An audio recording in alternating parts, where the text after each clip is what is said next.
नमस्कार दोस्तों, मंडी उप निरीक्षक के क्रैश कोर्स डे 3 में आपका स्वागत है। और अभी मैं मानता हूं कि थोड़े से डिले जरूर हो गए, लेकिन वेंसडे से बुधवार से जितने भी अभी मेरे पारिवारिक जो भी कार्यक्रम चल रहे हैं वो ख़त्म हो जाएंगे। और बुधवार से सारा चीज़ रेगुलर अपडेट होगा, तो चिंता की बात नहीं है। ठीक है, तो चलो डे 3 का हम देखते हैं।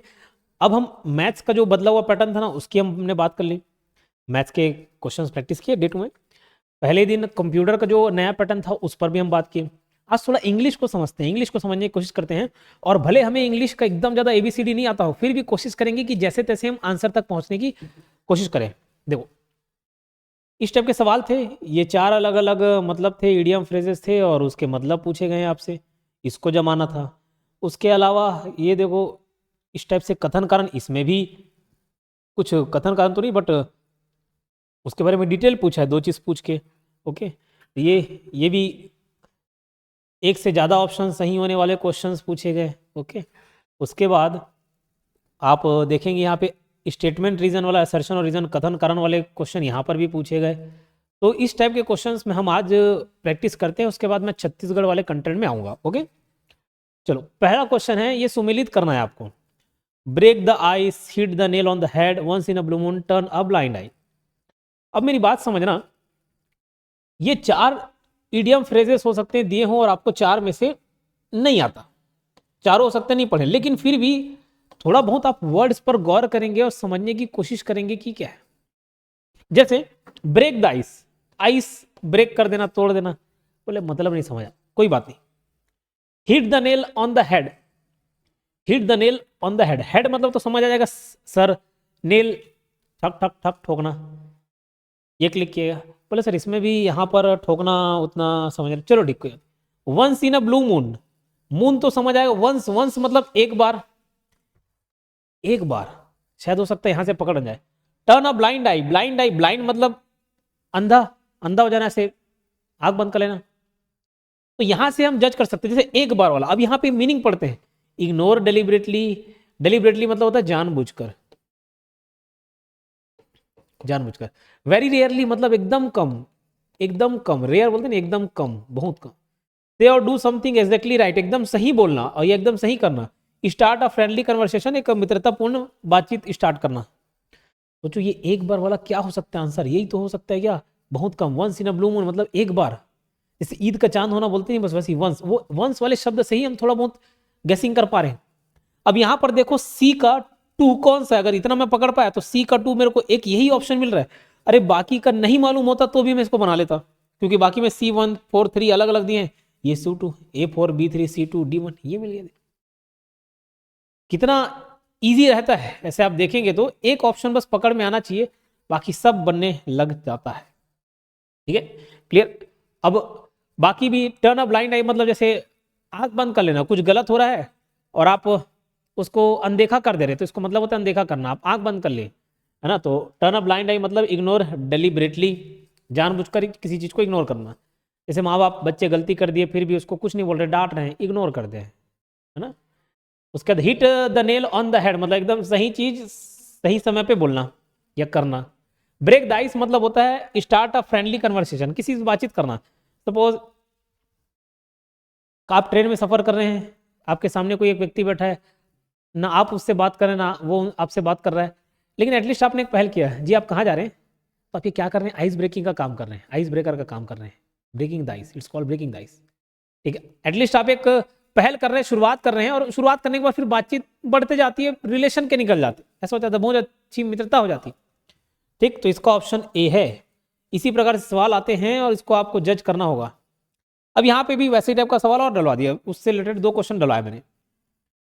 एट 6 एंड 7, 6 और 7, ये नंबर बस समझ आ रहा है, 6 7, चलो ठीक, 6 और 7 ये बस तो समझ आया, 6 7 देखते हैं। स्पिल द बीन्स, इसका शब्द हो सकता है, कुछ मतलब समझ नहीं आया। बर्न द मिडनाइट ऑयल, बोले नाइट वाइट सर, रात रात में तेल जला देना, कुछ तो हो सकता है। Apple of one eye, apple of one eye, जैसे अगर हो सकता है मैं इसको यही पढ़ा हूं, एप्पल ऑफ वन आई, आंखों का तारा होना, आंखों का तारा होना ना, कुछ तो से एप्पल ऑफ वन आई, आंखों का तारा होना, ये मेरे को समझ आ रहा है। बोला ठीक है, आंखों का तारा होना मतलब वेरी डियर पर्सन, बहुत ही प्यारा व्यक्ति होना।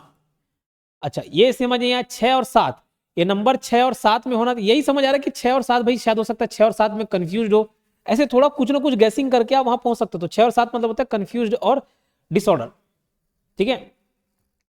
फिर स्पिल द बीन्स मतलब होता है रिवील सीक्रेट, और बर्न द मिडनाइट ऑयल मतलब होता है work late at night, midnight, night ऐसे भी कनेक्ट कर सकते हो, ठीक।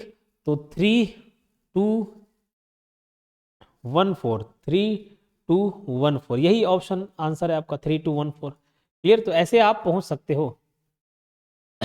तीसरा क्वेश्चन ये देखो, JKLM वाला पैटर्न पूछा था ना, इसमें हम बात करते हैं he did not new the answer. अगर मैं खाली बोलता ना ही न्यू द आंसर, सही होता, ये पास्ट टेंस में बात कर रहे हैं, ही न्यू सही है।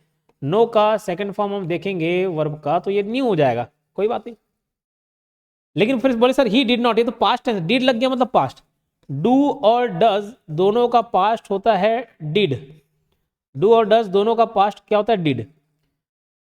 तो याद रखना ही के साथ, आई के साथ क्या लगता है आई डू, यू के साथ क्या लगता है यू डू, दे के साथ क्या लगता है दे डू, बट याद रखना ही शी के साथ, ही शी के साथ डज लगता है, he does, she goes, she works, he plays, he comes, ठीक है।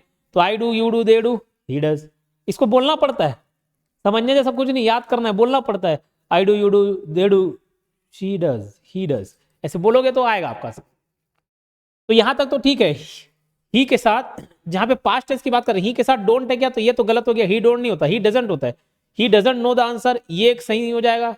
लेकिन यही चीज जब डस के साथ डिड हो जाता है ना, डिड, चाहे डू का भी सेकंड मतलब पास्ट फॉर्म डिड होगा, डस का भी पास्ट फॉर्म अगर हम भूतकाल की बात करें तो डिड होगा। तो यहां पर ये दोनों भी समझ आ रहा है। अब देखो डिड नॉट, न्यू और नो, अब दोनों में क्या चीज हो सकता है। अब इसके बाद देखो नहीं समझ आएगा ना, तो भी मैं आप आंसर के करीब तक पहुंचने की कोशिश करूंगा, ठीक है, आपको बताऊंगा ट्रिक कैसे। अब एक चीज बात बताना, ये जो डू का या डज का डिड हो गया ना, ये ऑलरेडी वर्ब का सेकंड फॉर्म है, ये ऑलरेडी वर्ब का सेकंड फॉर्म है। ही डिड नॉट, डिड हो गया ना, ऑलरेडी वर्ब का सेकंड फॉर्म है। उसके बाद जबरदस्ती इसमें और नो का न्यू नहीं करते, तो ये हो जाएगा he did not know the answer, he did not know the answer, ठीक है। तो यहाँ पे के और एल सही हो जाएगा, ठीक। He did not know the answer, तो नो ऑलरेडी, नो जो डिड है वो ऑलरेडी सेकंड फॉर्म है वर्ब का, इसलिए नो का न्यू नहीं किए, नो ही रहने दिए, तो के और एल है। बोले इससे भी मजेदार चीज मैं आपको बताता हूं, यहां पर एक कॉन्ट्राडिक्टरी पार्ट करके एक टर्म है, कॉन्ट्राडिक्टरी मतलब विरोधाभास। कभी कभार क्वेश्चन का जो ऑप्शन दिया रहता है ना, वो आपस में विरोधाभास रहते हैं, एक ऑप्शन दूसरे ऑप्शन से मैच खाता नहीं है। जैसे समझ लो मैं बोल रहा हूं कि रायपुर है छत्तीसगढ़ शहर में है, पहला स्टेटमेंट है, जो रायपुर शहर छत्तीसगढ़ में है, रायपुर शहर छत्तीसगढ़ में, पहला स्टेटमेंट है। दूसरा स्टेटमेंट रायपुर छत्तीसगढ़ में नहीं है। ये दोनों आपस में ना कॉन्ट्राडिक्टरी है, या तो हो सकता है या तो नहीं हो सकता। तो इतना आपको समझ आएगा कि एक और दो दोनों साथ में सही नहीं हो सकते, या दोनों साथ में गलत नहीं हो सकते, एक सही होगा एक गलत होगा, ऐसे ऑप्शन पकड़ा जाता है। अब यहां पर देखो, यहां पे he did not, the answer सब सेम है, बस न्यू और नो है। दोनों एक साथ कैसे सही होंगे, दोनों में से एक ही सही हो सकता है। तो जे एन के ये ऑप्शन तो गलत हो गया, ये ऑप्शन गलत हो गया। He does not, he don't, बाकी सब सेम है, तो एल और एम एक साथ नहीं हो सकते, समझिए बात, ठीक है, ये कट गया। अब के ओनली मतलब ये he did not know the answer. अब देखो ना, ये दोनों में से कोई एक ही चीज सही हो सकता था, इतना मुझे मालूम है, और ये दोनों में भी एक ही चीज सही हो सकता था, तो एक ऑप्शन के ओनली, तो भाई इन दोनों में से एक ऑप्शन कहां जाएगा। ऐसे करके भी के और एल आप पहुंच सकते हो। अरे मतलब नहीं मालूम होता फिर भी ऐसे जज कर सकते हो, लेकिन इसके लिए चाहिए प्रेजेंस ऑफ माइंड। आप प्रैक्टिस करेंगे ना, और कोई बताने वाला हो, ये सब टर्म्स बताते नहीं कि ऑप्शन के साथ कैसे खेला जाता है, इस तरीके से आप आंसर तक पहुंच सकते हैं, ठीक है। ये मंडी उप निरीक्षक का ऑनलाइन कोर्स है 1799 रुपीज़ में, इसको आप परचेस कर सकते हैं, और वो टेस्ट सीरीज है 349 रुपीज़ में। ये जो टेस्ट सीरीज है मैं इंसिस्ट करूंगा आप परचेस करें, क्योंकि इसमें जो टेस्ट सीरीज है उसके साथ एक्सप्लेनेशन भी है, मनीष सर काफ़ी सुंदर एक्सप्लेनेशन दिए है, और उससे आपका टेस्ट सीरीज काफ़ी इंपॉर्टेंट रोल प्ले करेगा एग्जाम निकालने में। और ये कोर्स है, सारे अपडेटेड क्लास रहेंगे, आपको रिकॉर्डेड फॉर्म में रहेंगे, और मैं बोलूँगा कि अलग अलग जगह कंटेंट ढूंढने से बेहतर है कि एक जगह कंटेंट ढूंढने। किसी प्रकार को कोई डाउट हो तो 8770123687 इस नंबर पर कांटेक्ट करके आप पूछ सकते हैं। Identify the correct statement. देखो शी सीनियर, जितने भी IOR वाले शब्द होते हैं ना, senior, junior, prior, superior, inferior, उसके आगे देन नहीं लगता, जैसे वो मेरे से सीनियर है, ही सीनियर देन भी नहीं होता, टू लगता है, she is senior to me, she is senior to me, तो इसका आंसर केवल के होगा। तो सही आंसर क्या है, she is senior to me. पांचवा क्वेश्चन देखो, अभी अच्छे अच्छे लोगों को समझ नहीं आएगा, उसकी गहराई तक जाना पड़ेगा, भले आप नॉर्मल क्वेश्चन देते तो बन जाते, लेकिन यहां पर उसके अर्थ को समझना पड़ेगा, उसके कंसेप्ट को समझना पड़ेगा, तो शायद बने। Adjectives do not change their form, adjectives have no gender और नंबर। अब इस टाइप के सवाल दे दिए, अब या तो दो टाइप के व्यक्ति होंगे, जो इंग्लिश को ठीक ठाक जानते होंगे और एक जो बिल्कुल नहीं जानते, दोनों के लिए स्थिति खराब है। जो बिल्कुल नहीं जानते तो भाई फिर थोड़ा मुश्किल है, लेकिन जो थोड़ा बहुत भी जानते हैं उसको ब्रेक डाउन करना पड़ेगा कि एडजेक्टिव्स, एडजेक्टिव्स मतलब हिंदी में हम इसको क्या बोलते हैं, विशेषण कहते हैं। हिंदी में इसको क्या बोलते हैं, विशेषण। हिंदी में से क्या कहते हैं, विशेषण। अब विशेषण मतलब क्या, जैसे हम लोग काला गाय, काला हिरन, ठीक है, वैसे अंग्रेजी में देखो, good boy, good girl, good boy good girl, ये आ गया, गुड बॉय गुड गर्ल, मतलब ठीक है।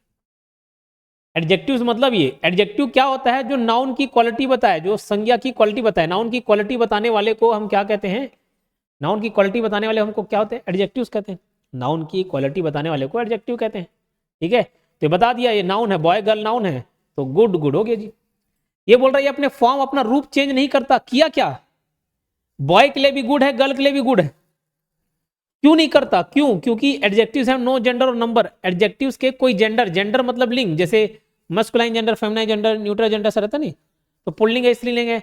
देखो गुड लड़की के लिए और लड़के के लिए अलग अलग हो गया क्या, नहीं हुआ, बॉय के लिए भी गुड है, गर्ल के लिए भी गुड है, इसका कोई लिंग नहीं है, दोनों के लिए समान है। नंबर, नंबर में प्लूरल सिंगुलर ऐसा कुछ हुआ क्या, अगर गुड गर्ल्स भी बोलते ना, चाहे गर्ल हो या गर्ल्स हो, गुड गाय और गुड गाइज, तो भाई बहुत सारे लोगों के लिए भी गुड वर्ड यूज होगा और थोड़े लोगों के लिए भी, एक लोग के लिए भी गुड यूज होगा।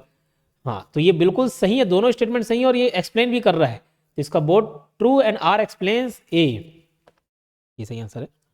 मुझे मालूम हो सकता है कुछ जो अंग्रेजी नहीं देखते होंगे, नहीं जानते होंगे, इंटरेस्ट नहीं लगते होंगे, उन लोग के लिए थोड़ा बोरिंग हो सकता है, लेकिन सुन लो, अरे मत प्रयास करो पढ़ने का, लेकिन एटलीस्ट सुन तो लो, सुन के आगे बढ़ जाना, वो धीरे धीरे सबकॉन्शियस माइंड में वो आंसर फिट बैठते जाएगा, आपकी समझ थोड़ी बहुत विकसित होती जाएगी। इसको देख लेते हैं भाई, articles are used before nouns, article define or limit the meaning of noun. चलो देखते हैं क्या है आर्टिकल्स। आर्टिकल्स मतलब क्या होता है, जो देखो थोड़ा बहुत समझता है ना, तो फिर इसको ब्रेक करना पड़ेगा इस आंसर को जानने के लिए। आर्टिकल मतलब ए एन द हो गया, are used before noun, noun मतलब क्या, संज्ञा, नेम प्लेस थिंग, जैसे बॉय, राम, गर्ल, चेयर, ऐसे टाइप को कुछ भी नाउन हो गए, संज्ञा ना।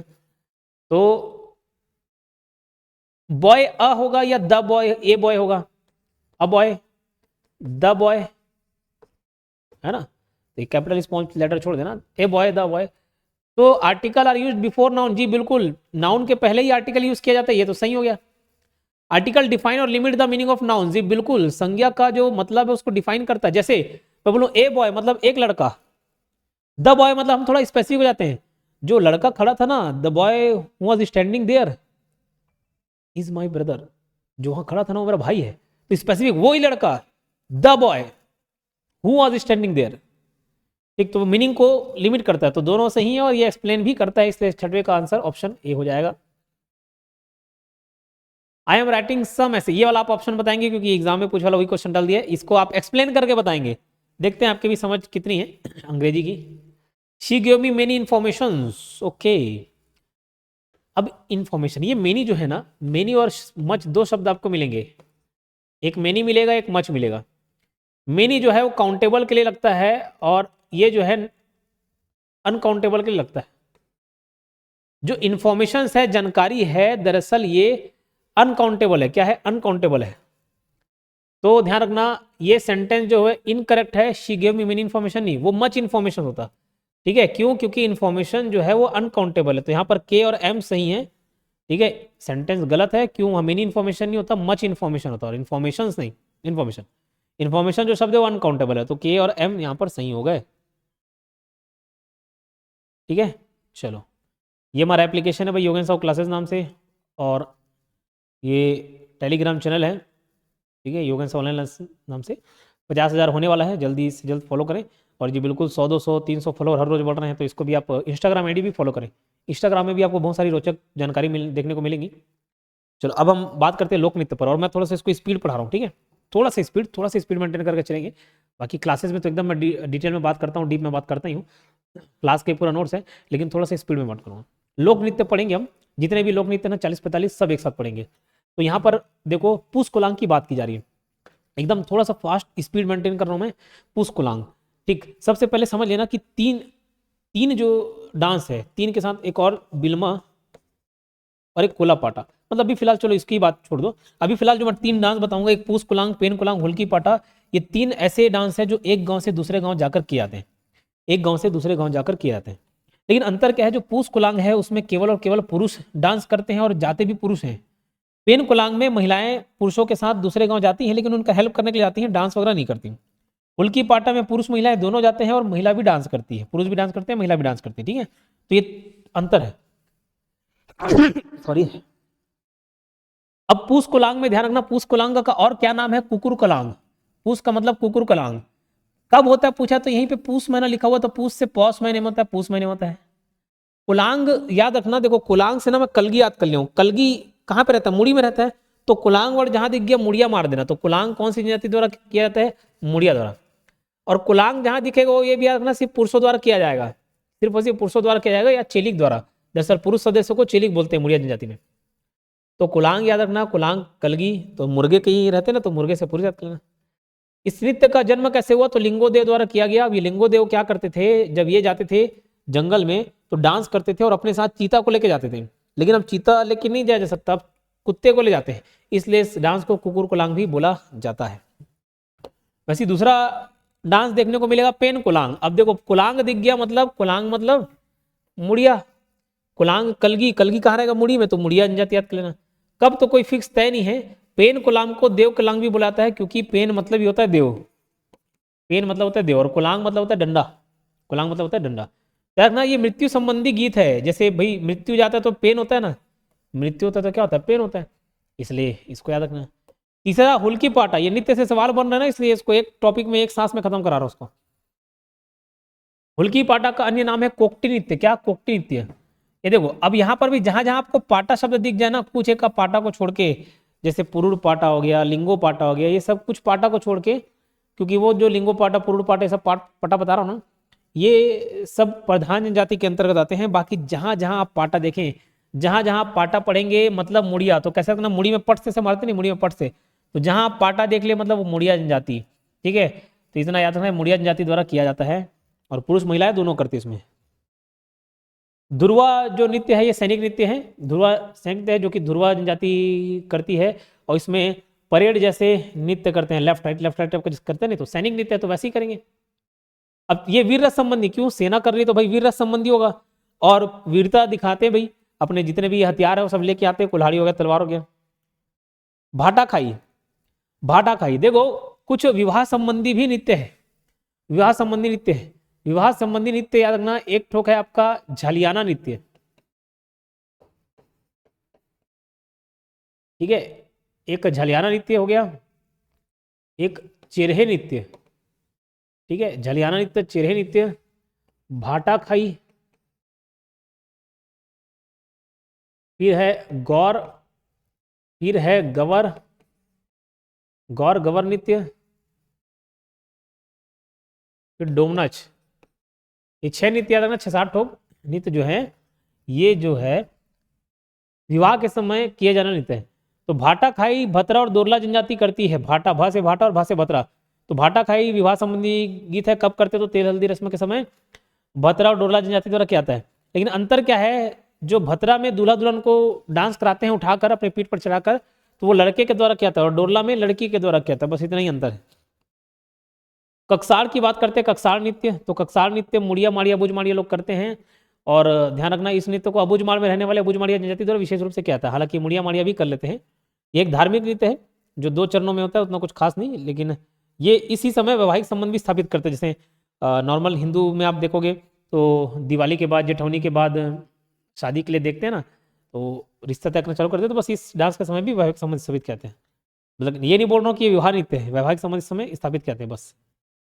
सरहुल, आपको मालूम सरहुल जो है सरगुजा अंचल का प्रमुख त्योहार है, उरांव जनजाति का प्रमुख त्योहार है। ठीक है, तो कब मनाते हैं? चैत्र पूर्णिमा में, जैसे बताया था। अभी आप लोग पर्व पढ़ के आ रहे होंगे तो चैत्र पूर्णिमा में सरगुजा में सरहुल पर्व मनाते हैं और बस्तर में माटी तिहार। चैत्र पूर्णिमा के दिन उरांव जनजाति सरहुल पर्व मनाते हैं।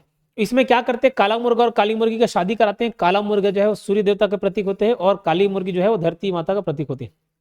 ठीक है, और इस समय वाद्य यंत्र बजता है मांदर। कौन सा? मांदर, है ना। और वस्त्र पहने जाते हैं सफेद या पीले रंग के, जो महिला और पुरुष डांस करते हैं पीले वस्त्र, पीले या सफेद के कपड़े पहनते हैं।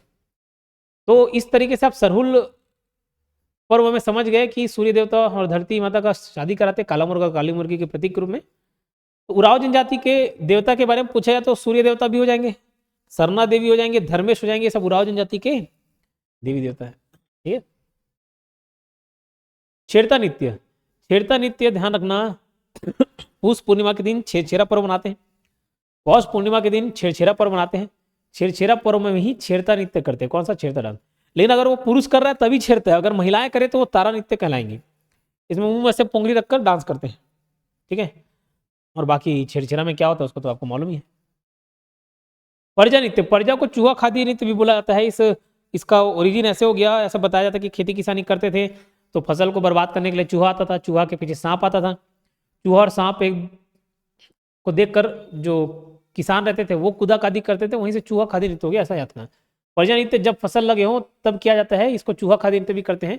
पर्जा नृत्य पुरुष महिलाएं दोनों द्वारा किया जाता है। तो जिसमें अलग से मेंशन करो इसमें महिलाएं शामिल नहीं होती तभी आप मानना, अदरवाइज दोनों करते हैं। कर्मा नृत्य जो है, देखो कर्मा भी ना अलग अलग टाइप के कर्म हो जाते हैं। जैसे अभी मैं दिवाली बोल रहा हूँ, जो सरगुजिया कर्मा है उसको दिखाए, तो अलग अलग जनजाति अपने हिसाब से उसको एडजस्ट कर लेती है। बाकी अगर नॉर्मल हम कर्मा नृत्य के बारे में पढ़ें जो हमको पढ़ना है, तो ये बैगा, उराव, कमार जनजाति द्वारा बनाया जाता है। कर्मा नृत्य जो है वो कर्म सेनी माता से संबंधित है, विश्वकर्मा भगवान से कर्म सेन से संबंधित है, तो इनको खुश करने के लिए एक नृत्य है और एक मांगलिक नृत्य भी है। ठीक है, कर्मा नृत्य जो है मुख्य रूप से दिवाली के समय करते हैं, लेकिन जो रक्षाबंधन के समय कराता है उसको दसई कर्मा बुलाता है, और नवा खाई के समय जो करते हैं उसको अठाई कर्मा बुलाता है। तो 8-9 से याद कर लिया और 10 रुपये पकड़ा देते ना रक्षाबंधन में छोटे बच्चे लोगों को। इसांग नृत्य, दरअसल इसांग पोटली को बोलते हैं। इसांग मतलब क्या? पोटली। इसांग नृत्य द्वारा, इसांग नृत्य में करना, इसांग नृत्य में धान की बाली को पेड़ की डाली में पोटली बनाकर रख दिया जाता है। धान की बाली उसको पोटली बनाए पेड़ में रख दिए, तो कुछ दिन 6-7 दिन 8 दिन रखते हैं। उसके बाद ये मानते हैं कि उसमें भगवान का वास हो गया, आशीर्वाद प्राप्त हो गया, फिर उसको राउंड में जाकर पूजा करते हैं उसी को जाकर। तो यही इसांग नृत्य है और आसपास डांस कर देते हैं। तो फसल के समय किया जाना नृत्य है। झरियाना में बताया, झरियाना या जालीपाना ये विवाह के संबंध में समय में किया जाना नृत्य है। इसमें वाद्य यंत्र बजाते हैं मोहरी, विवाह है तो मोहरी बजाएंगे, मोहरी जैसे बांसुरी टाइप का। कि कौन करता है? माड़िया जनजाति को छोड़कर सभी, ध्यान रखना माड़िया जनजाति नहीं करती, माड़िया जनजाति को छोड़कर सभी जनजाति इस डांस को करती। कौन से? झालियाना को। चैत पर्व, चैत पर्व ध्रुव और भद्रा करती, बस उसमें इतना याद रखेंगे। सुआ नृत्य भी देखे होंगे, दिवाली पर्व में कार्तिक महीने से अगहन महीने तक केवल महिलाएं करती हैं। और इसको छत्तीसगढ़ का गरबा भी बोला किसने? मुकुटधर पांडे ने। छत्तीसगढ़ का गरबा बोला किसने? मुकुटधर पांडे ने। कौन सी नृत्य को? सुआ नृत्य को। चिरहे नृत्य, चिरहे तो मुंडा पाटा, मंडा पाटा भी बुलाता है। चिरहे, चेहरे लिखा गया, चिरहे चिरहे। तो ये चेहरा और मुड़ी, चेहरा मतलब क्या? मुड़ी की बात करें तो मुड़िया जनजाति द्वारा किया था। विवाह के समय किए जाने नृत्य है, जैसे मैं बताया, झालियाना हो गया, चिरहे हो गया, आपका भाटा खाई हो गया, गौर हो गया, गवर हो गया, डोमनच हो गया। महिलाओं द्वारा वाद्य यंत्र बजाता है जिसको चिटकुल बुलाता है चिरहे नृत्य में। तो च से चिरहे और च से चिटकुल, चिटकुल ध्यान रखा, चिटकुल। ठीक है, तो चिटकुल वाद्य यंत्र जो है चिरहे और मांदरी दोनों नृत्य करते समय बजाया जाता है। और एक अलग से चिटकोरा भी है, चिटकोरा वाद्य यंत्र थापड़ी नृत्य करते समय बजाते हैं। रीलो, रीलो जो है, रीलो से रोल याद करना, रोल मतलब मुड़ी से रो रहे आप, है ना, आग कहाँ है? मुड़ी में। तो ये रेलगाड़ी की संरचना जैसे आकृति बना के डांस करते हैं रीलो नृत्य में, बस उतना ही है। और कौन सी जाति करती है? मुड़िया जाति करती है। गौर और गवर, ये देखो सिर पर भैंस का टोपी लगा के नृत्य करते हैं। अभी एक यूट्यूब शॉट आएगा जिसमें मैं माड़िया ये माड़िया, डंडामी माड़िया, इनके निवास स्थान कैसे होते हैं वो मैं दिखाऊंगा आपको। निवास कैसा होता है, कैसा झोपड़ी होता है, कैसा पेंटिंग करे रहते हैं बाहर में, कैसे अपने घर को बाउंड्री किए रहते हैं, अपने जानवरों के लिए कैसा वो शेड बनाते हैं, एक घर अंदर क्या रखते हैं, सारा डिटेल अभी माड़िया निवास, भद्रा निवास, ध्रुवा निवास, ये सब निवास को भी मैं दिखाऊंगा, यूट्यूब शॉर्ट्स पे आएगा कल परसों तक, ठीक है। ये भी विवाह के समय किया जाने नृत्य है। और जैसे गौर है वैसी गौर नृत्य भी है, जैसे गौर है वैसी गौर भी है। यहाँ गवर को डंडामी माड़िया द्वारा किया जाता है, डंडामी माड़िया, ठीक है, डंडामी माड़िया। और जो गौर नृत्य है उसको हिल माड़िया करती, कौन, हिल माड़िया। हालांकि अगर डंडामी ना दे, हिल माड़िया ना दे, तो माड़िया माड़िया भी ऑप्शन में ले सकते हो, क्योंकि उन्हीं की एक शाखा है। डोमनच नृत्य भी विवाह के संबंध में किया जाता है। और डी से डोमनच, डी से डीएमटी याद करना, डी से डोमनच, डी से डीएमटी। तो डी से डोमनच याद आएगा, एम से मांदरी, एम से मांदरी, एम से मंजीरा और टी से टिमकी। तो मांदर मंजीरा टिमकी, डीएमटी याद रहेगा, डी से डोमनच और डी से डीएमटी। तो डोमनच, एम से मांदर मंजीरा और टी से टिमकी। तो डोमनच नृत्य के समय कौन कौन से वाद्य यंत्र बजाए जाते हैं अगर पूछा जाए, तो आप क्या जवाब देंगे, मांदर मंजीरा और टिमकी। और इसमें विवाह के समय क्या आता है, और पैर में घुंघरू भी बजाता है। तो घुंघरू का एक अलग ही आवाज है, इसलिए देखना भी जो मैं सरगुजिया कर्म दिखाया और भी कुछ यूट्यूब शॉर्ट्स में भी नृत्य देखेंगे, उसमें भी पैर में घुंघरू पहने रहते हैं, ठीक है। तो पैर में घुंघरू पहना जाता है। ये जो मांदर है 2-3 जगह बसता है, तो कंफ्यूज मत होना, एक मांदरी नृत्य में भी बसता है, फॉग नृत्य में भी बसता है, और डोमनच नृत्य में भी मांदरी बजाया जाता है, मांदर को बजाया जाता है। मांदर ढन ढन ढन, मांदर भी दिखाया हूँ, सरगुजिया कर्म में देखना मांदर कैसा होता है उसको मैंने दिखाया। तो विवाह के अवसर पर किए जाने नृत्य है झलियाना, चिरहे और गवर, डोमनच, भाटाखाई, गौर, ये सब नृत्य है। मांदरी नृत्य जो है माँ से मांदरी, माँ से मुड़िया जनजाति द्वारा की जाती है, घोटुल के भार। और इस समय जो गीत गाया जाता है उसको बोला जाता है मरवा पाटा। और इस समय जो वाद्य यंत्र बजाते हैं वो चिटकुल है, देखना चिटकोरा नहीं है। चिटकोरा रहता तो चिटकोरा थापड़ी नृत्य में बजाते हैं, चिटकुल जो है मांदरी नृत्य में बजाते हैं। गौर नृत्य जैसे गवर है वैसी गौर भी है, इसमें भी सिंग में भैंस का टोपी पहनते हैं, मतलब जो सिर पे है भैंस का सिंग का टोपी पहनते हैं।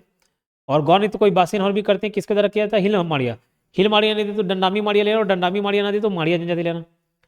इस अवसर पर पुरुष जो है वो ढोल बजाते आपको दिख जाएंगे, और महिलाएं टिटुड्डी, बांस जैसा रहता है टिटुड्डी, वो बजाती। तो वेरियर एल्विन ने इस डांस को देखा और उनको इतना पसंद आया, उन्होंने बोला ये विश्व का सुंदरतम नृत्य है, विश्व का सुंदरतम नृत्य है। तो देखो विवाह के अवसर पर क्या था, मैंने बताया गवर जो है डंडामी माड़िया करती है, और गौर जो है हिल माड़िया करती है। एक्चुअल में इन्हीं लोग करते हैं, लेकिन अगर हिल माड़िया और डंडामी माड़िया नहीं दे तो ऐसे और ऑप्शन नीचे ले सकते हैं। पंथी नृत्य जो है वो सतनाम पंथ, सतनाम समाज के हमारे भाई बहन द्वारा किए जाते हैं। डंडा नृत्य, सैला नृत्य, ये देखो ये सैला नृत्य भी मैं आपको दिखाऊंगा, ये भी यूट्यूब शॉर्ट्स में सरगुजा गया था ना तो दिखाया डंडा और सैला ये नृत्य। दरअसल जो डंडा नृत्य होता है ना, रास, जैसे छत्तीसगढ़ का रासलीला बोला जाता है डंडा नृत्य को, छत्तीसगढ़ का रासलीला। तो जैसे डांडिया खेलते हैं बस वैसी डांडिया टाइप का है, थोड़ा सा उसमें डांस स्टेप चेंज आते हैं बस, लेकिन वो डांडिया वाला कंसेप्ट है।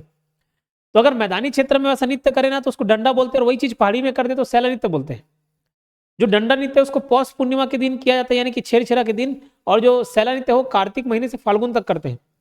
कब से कब तक, कार्तिक महीने से फाल्गुन तक, याद रहेगा, ठीक है, इसको आप याद रखेंगे।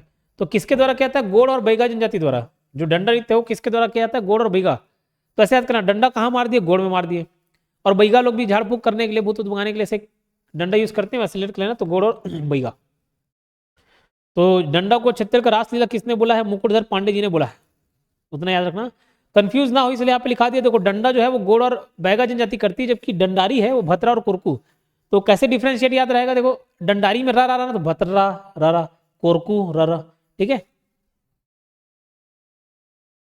मेड़की नृत्य एक प्रकार का खेल नृत्य है, मेंढक बनते और कूदते हैं, एक जन का ऐसे डोल बजा रहा है, एक ढोल बजा रहा है और दूसरा ऐसे कूद रहा है।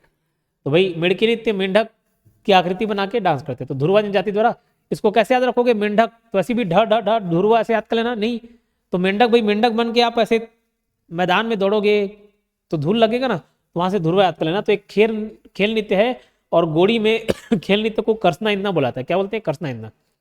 तो एक जन कोई ढोल बजाएगा और बाकी लोग फिर मेंढक बन के कूदते फांदते रहते हैं। फॉग नृत्य, तो फॉग नृत्य ना उराव जनजाति आती है। तो भाई इसको ना फॉग से याद कर लिया, फॉग डी वाला। तो फॉग लगाओगे जल्दी उड़ जाता है, उड़ाव। कहाँ लगाओगे, फॉग गोड़ में लगाओ, जैसे हाथ पैर में लगाते हैं ना डियो को, तो गोड़ में लगाओगे तो गोड़ जाती। और बैगा लोग भी जैसे पाठ पूजा कर रहे हैं तो खुशबू आता है, फॉग से भी खुशबू आता है। तो गोड़, बैगा और उड़ाव ये फॉग नृत्य करते हैं, फाल्गुन महीने में करते हैं। और इस समय जो वाद्य यंत्र बजाता है मांदर और टिमकी। बिलमा नृत्य, बा से बिलमा और बा से बैगा, बा से बिलमा बा से बैगा, ये बिलमा नृत्य है। और एक गांव से दूसरे गांव जाकर क्या आता है, जैसे पूस कलाओं को करते हैं, जैसे पेन कलाओं को करते हैं, जैसे हुल्की पाटा को करते हैं, वैसे ही बिलमा नृत्य को भी किया जाता है, एक गांव से दूसरे गांव जाकर। थापड़ी नृत्य ये कोरकू जनजाति द्वारा किया था, कोरकू जनजाति, ठीक है, कोरकू जनजाति नृत्य नहीं है, कोरकू जनजाति। कोरकू जनजाति के बहुत सारे पॉइंट्स को मैंने ऐसे याद किया है, जैसे आप कुछ कर रहे हैं तो बोलते नहीं, कोई थप्पड़ मार दिया तो बोलोगे क्यों, तो थप्पड़ से थापड़ी, क्यों से कोरकू कर लेना। बोले क्या बॉडी है, क्या सुडौल बॉडी है, तो सुडौल से सिरौली प्रथा, क्या से कोरकू कर लेना, का कार है कोरकू ठीक है, क्यों थप्पड़ मारा, क्या ढूंढ रहे हो, बोले तो ढूंढने से ढांडल नृत्य, क्या ढूंढ रहे हो, कोई ऐसे ढूंढते रहोगे तो बोलो ना क्या ढूंढ रहे हो, ढूंढने से ढांडल करना, और क्या क्यों से कोरकू। तो बस वैसी थापड़ी नृत्य कौन करता है, कोरकू जनजाति करती है बैसाख महीने में। डोरला या पैडोल नृत्य या डोरला जनजाति द्वारा किए जाते हैं। ये बाल तोड़नी, बाल कहाँ रहता है, मुड़ी में रहता है, तो मुड़िया जनजाति द्वारा किए जाते हैं। और ये अंगादेव को समर्पित है, जो कि काष्ठ निर्मित होते हैं, लकड़ी के होते हैं देवता, और ये मड़ई के देवता हैं। कौन, अंगादेव किसके देवता है, मड़ई के। थोड़ा सा फास्ट जरूर बता रहा हूँ, लेकिन आप उसको कैप्चर करते चलना, कैच करते चलना, नहीं तो कम समय में ज़्यादा तैयारी नहीं हो पाएगा। मैं चाहता हूँ कि इसको थोड़ा आपको डिटेल में बताऊँ और कम समय में ज़्यादा से ज़्यादा कंटेंट दूँ। फिर भी आप एकदम प्रॉपर कोर्स करना चाहते हो तो उसके लिए मंडी उपनिरीक्षक का कोर्स है। और मैं आपको ये बोलूँगा कि बहुत ज़्यादा इधर उधर कंटेंट आपको नहीं ढूंढना है, क्या पढ़े क्या नहीं पढ़े ये समझ नहीं आ रहा है, एक प्रॉपर गाइडेंस के अंदर प्रॉपर कंटेंट आप पढ़ना चाह रहे हैं तो बेशक ये फीस हो सकता है किसी के लिए ज़्यादा लगे, किसी के लिए कम लगे, लेकिन इसके बदले आपको मेरी गारंटी इसके आउटपुट मिलेगा, ठीक है, वो क्वालिटी कंटेंट देखने को मिलेगा। ठीक, ये वाला आपके PDF से हट जाएगा, ये आपके आज का पार्ट का नहीं है, ठीक है। तो ये जितने, अच्छा नहीं नहीं नीचे और भी मिलेगा,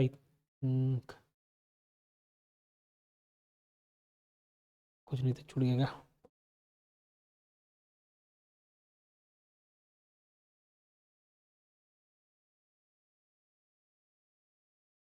चलिए आगे तो कंटेंट नहीं है, अगर कुछ छूट गया होगा तो उसको अगले क्लास में मैं करा दूंगा।